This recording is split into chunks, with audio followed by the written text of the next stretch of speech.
Okay.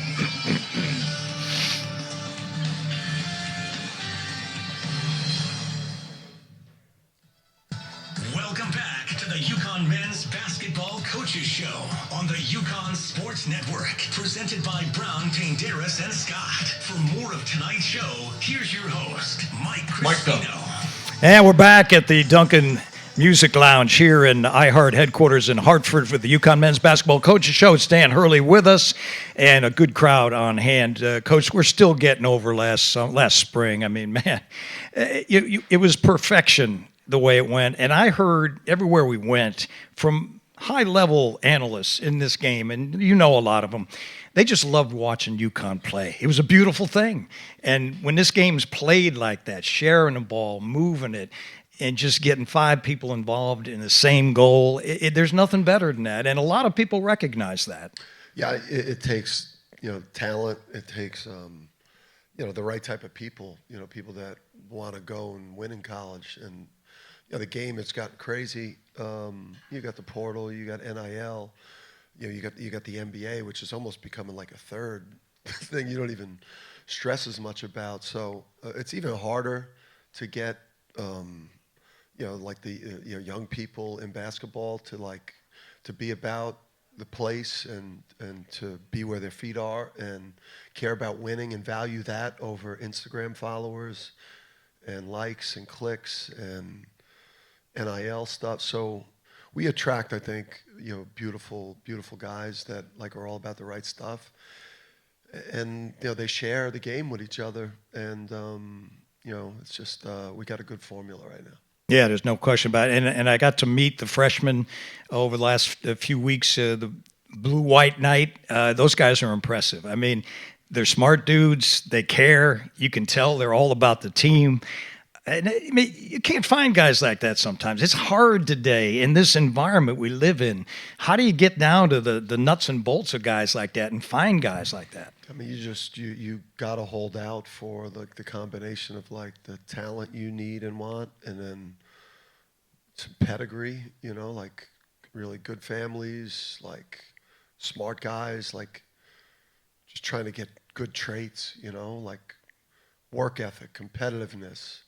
There's basketball stuff, you got to be athletic enough, you got to be tall enough for your position, Nowadays in today's game, you really need to be able to pass and shoot. But we're looking for families that are going to let us coach them and let us be honest with them, because a lot of parents now that they're not as accountable, and the first time that they hear no, if it's from me in their life, especially how hard I coach, because I don't say it no like this in practice, I say it way louder.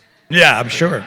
Way more animated, so we try to, I don't get text messages during the season from a parent saying you're doing a bad job with my son. I get text messages during the season from parents saying my son's got to be better for you guys, and that's when you know you got it where you want to have it. Yeah, that's crucial, no question. Just wrapping up our discussion about that tournament last year.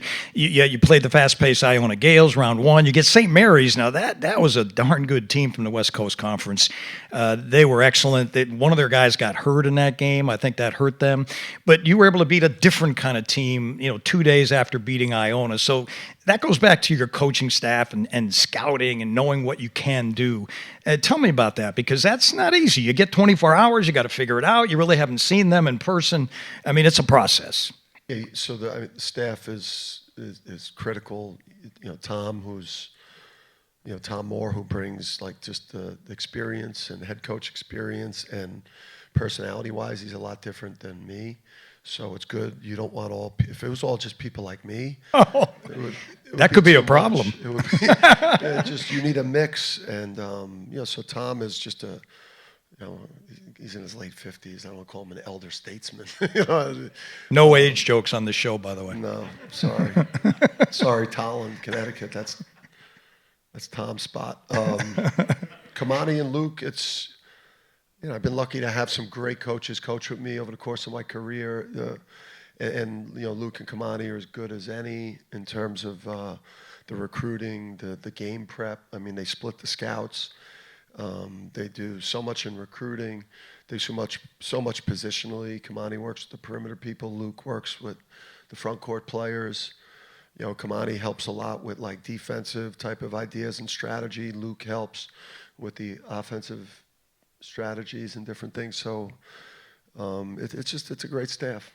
You got to the second weekend. You had Arkansas. That is a bunch of guys ready for the NBA, according to their game notes. I think I told you that. I said, Dan, do you realize in their game notes they're putting down the level of draft positions their players are going to be right in the game notes? I felt like this might sound a little strange, but I felt like we had them right where we wanted them because they're worried about that. We're worried about taking care of it right now. Yeah, that really talented players. You know, lottery. You know, 2 first-round picks, 1 in the lottery, 2 more I think were picked.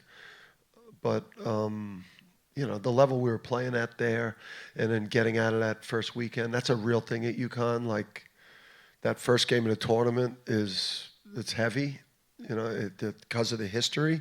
But then when you get through that first game, you start to feel like you're supposed to make a run when you put on the Uconn jersey. But yeah, it's the first game now. It don't feel like that. It feels like you're wearing a weighted vest. You win that first game, and it's like, this is what Uconn does, and then it becomes a weapon.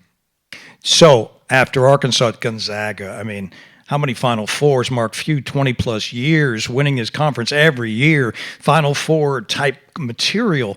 I mean, you really put it to them. I never forget this. At halftime, I left the broadcast area. I went in the back for a minute, came back. They were coming out of their locker room. I'd never seen a team slumped and not energetic about coming back for a second half. I mean, you took a lot out of that team in the first half. Yeah, I mean, listen, if we play harder than you and we're more connected, and then we have a better offense than you, a better defense, and we out-rebound you, it doesn't matter where the game's played. You know, it's like, so for us, it's how dominant we were. We're a high assist team, so the ball moves where the game was played in Vegas, and obviously, when you see the bracket drop, you see UCLA and Gonzaga. Yeah. And you're saying to yourself, we're going to have to beat one of them in Vegas, where they're going to have a more of a home court type of feel to it. And they did, by the way. There were a lot of UCLA and Gonzaga fans. Ton. I know. And was that Duke? Well, Kobe said it, right? Kobe Bryant, the late Kobe. Boos don't block dunks. You know. All right, Dan Hurley's with us, Uconn Men's Basketball Coaches Show. We take a quick break. We'll be back after this on Learfield.